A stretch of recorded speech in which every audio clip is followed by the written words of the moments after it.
Welcome to the Choosing Your Future podcast, episode 001, where we're saying goodbye to your past. You know, a lot of people live there, but unfortunately, it keeps them from the future and all the best that's out there for them. So stay tuned and let's figure out how to say goodbye to your past. Life is not about you living in the past. It's not about you living in fear. It's about your dreams. It's about what you believe. Life is about you. Choosing your future. Lessons for the future begin here. Welcome to Choosing Your Future. That's what this show is about. It's about you making the choices to take a hold of your life and go forward. And there's so much out there for so many people. And what we're going to do is we're going to throw some science in there. We're going to throw some psychology in there. We're going to throw the Bible in there, of course, which I'm a firm believer in, and I believe it. Science and psychology and all these things are starting to prove more and more that the Bible's real. But it's really about you grabbing a hold of your life and saying, you know, I've got to be responsible. I've got to be responsible. Life is not just going to happen to me. I'm going to take it by the horns and say, you know what? I'm going to live for the future. Well, in order to do that, you got to get rid of the past. Now, before we go any further, I just want to remind everybody to make sure you go to our website at choosingyourfuture.org and make sure you subscribe to the podcast, get some the latest stuff that's coming up, and also if you like the podcast, share it with somebody, comment, and also, by the way, on the Choosing Your Future website, choosingyourfuture.org. There is a section there where you can buy merch to help promote Choosing Your Future and help others get a hold of the message that they can choose their future too. One of our sponsors is WriterLock today, and we want to appreciate that. We'll have a commercial for them later on. But let's go ahead and get started, because most people do live in the past, whether they realize it or not, okay? You know, there are people that, I don't live in the past. Well, I bet you do. And let's just kind of go through some things and let's see if you really are living in the past. How many of you think about your past failures? And please, if you're driving and listening to this, do not take your hands off the steering wheel and raise your hand. But if you have past failures that have really bothered you, it's affecting your future. What about past relationships? We've all had those rough relationships, and we've had there's some people out there, they've probably had some, they said, man, I wished I would have kept that relationship. I blew it or whatever. What about past hurts? We've all been hurt. Everybody's been hurt. I always tell people, you know, love is giving somebody the permission to hurt you because you know they're going to hurt you. And people don't intend to hurt people, but it happens, okay? And for all you people, I promise I will never hurt anybody. Well, you're probably the first one. Because of the fact we're humans and we do accidentally and sometimes on purpose hurt people, but sometimes those hurts, okay, they will cause us to live in the past. Some people just can't get over it. What about past opportunities? Maybe a career, maybe a opportunity for college education, maybe, I don't know, just a past opportunity that you missed. You thought, man, if I just had that opportunity, I would be so much better off. Well, if you are thinking about these things, and chances are you are, and there's a lot more out there that you're thinking about, believe it or not, these are affecting your future. Now, in order to understand how to get rid of the past, we really need to take a really good look at the mind. And, you know, the mind is not only a incredible thing, it is a powerful thing. Most of you probably still carry around a thumb drive or something like that on your keychain. You've got it, you know, you plug it into your USB port or whatever. That little computer there can carry 250,000 pictures, okay? It could also, at the same time, carry around 20,000 songs and also can carry around 100 or so full-length videos. That's just in the palm of your hand, okay? Your mind, on the other hand, can do 10 quadrillion functions per second. Now, most people, if you're like me, you have trouble figuring out how many zeros are in quadrillion. Well, your mind is capable of doing 10 quadrillion operations per second, not a minute, second. Now, the other thing it is about your mind is capable of doing 6 trillion things to your 60 trillion cells every second. That means while you've been talking, or you've been listening and I've been talking, your mind has been telling your body what to do. It's been telling your heart to pump. It's been telling you to do all kinds of things you ain't even thinking about doing. And so 6 trillion things are going on with 60 trillion cells in your body right now, and that's because of your mind. That's a powerful, powerful thing. But there's one thing the mind can't do. And this is pretty amazing, and there's a lot of proof to this. Your mind is unable, the subconscious is unable to distinguish what's real and what's not real. Now, your subconscious mind, it makes up about 96 to 98% of your decisions, they say. That means you're doing it without thinking, which could explain a lot with a lot of people, but that's another podcast. So anyway, your subconscious mind is doing things without thinking, and 96 to 98% of your decision making is through your subconscious, okay? Which means 2 to 4% of your decision making is consciously done, okay? Now, the subconscious mind it can't distinguish between reality and imaginary.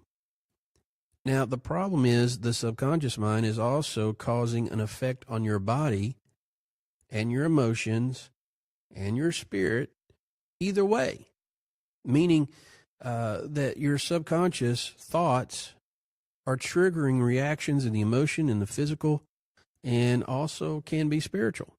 Let me give you an example, because some people find this hard to believe that your mind can't, well, I know the difference between reality and imagination and blah, blah, blah. And, that's all well and good, but have you ever had a bad dream? And you woke up from the dream and you were in a sweat and in a panic state and your heart was beating fast, or, maybe you cried, or maybe, you woke up angry at the person you were sleeping next to, or whatever the case may be. Why? Because you had a bad dream and your body couldn't tell the difference between it being real or not, because the mind couldn't tell. It was so real. Okay?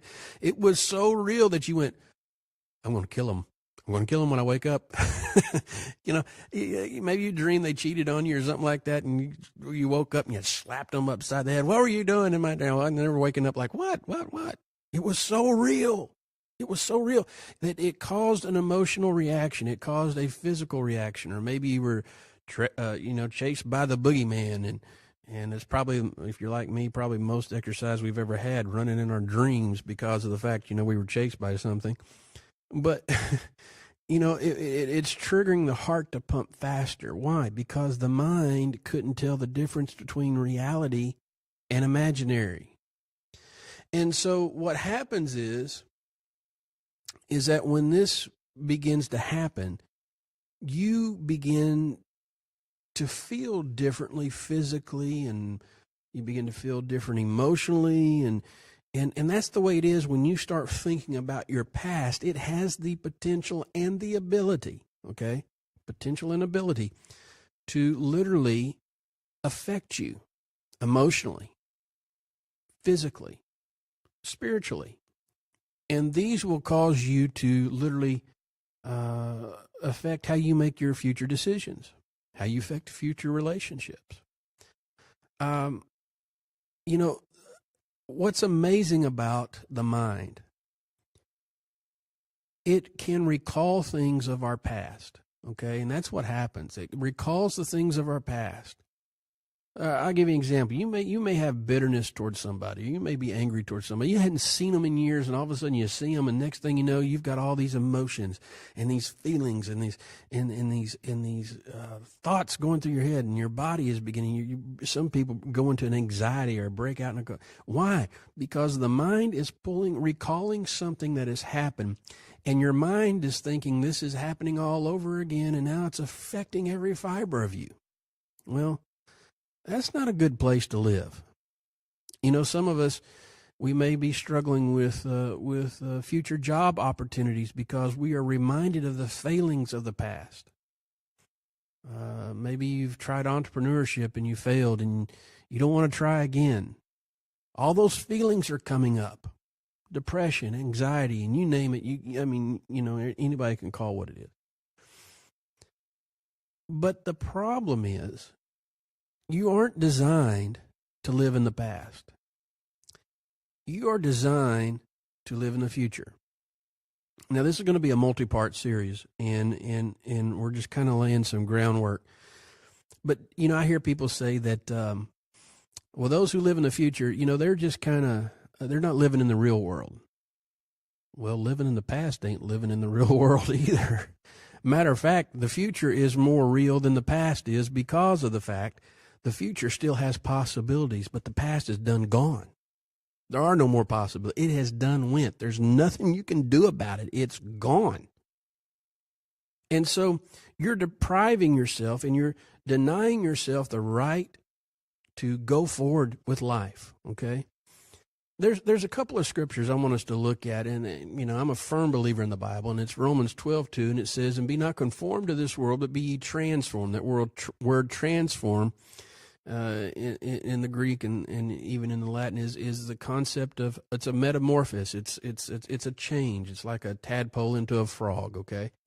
You are making a change. You're stepping out of something into something else. This is the whole concept of being a new creature in Christ. And the thing about it is, when we are letting go of the past, we are literally becoming a new person.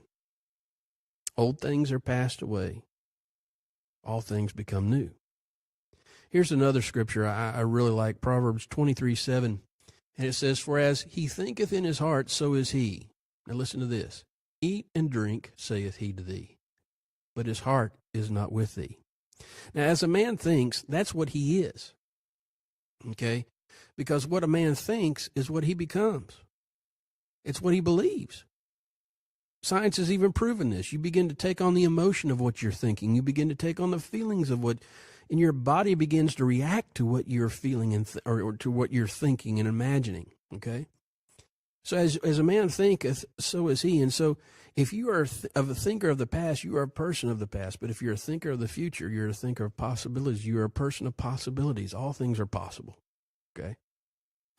The concept of this proverb verse here, Proverbs 23:7 is, "For as a man thinketh in his heart, so is he." He can eat and drink. He can deal with the present issues, but his heart is still not in it because maybe he's thinking about the past too much. You know, there's so many people with such great potential, and I believe you're one of them. If you're listening, I believe you're listening not by accident, but you're listening on purpose. You chose to listen to this. You made a conscious decision. You chose to do this. And you're doing this because there's something about you that's longing for the future. Okay, there's something that you know. There's something in your future. You don't know quite what it is yet, but you know there's something out there for you. And the past may be keeping you from all these great things in your future. You know, everybody has potential. Everybody. I don't care what color you are. I don't care if you're male, female, young, old, rich, poor. It doesn't matter. Everybody has the potential of the future. And so you got to make sure you got to let go of the past and embrace the future. Hey, we're out of time, but until next time, join us here on Choosing Your Future podcast. And here's a message from one of our sponsors called Writer Lock. Whether you're a songwriter, inventor, author, or screenwriter, Writer Lock brings security, letting you know who, where, when, and how people are listening and viewing your next big idea. Visit writerlock.com. Thank you for listening to the Choosing Your Future podcast. For more information, please visit choosingyourfuture.org. That's choosingyourfuture.org.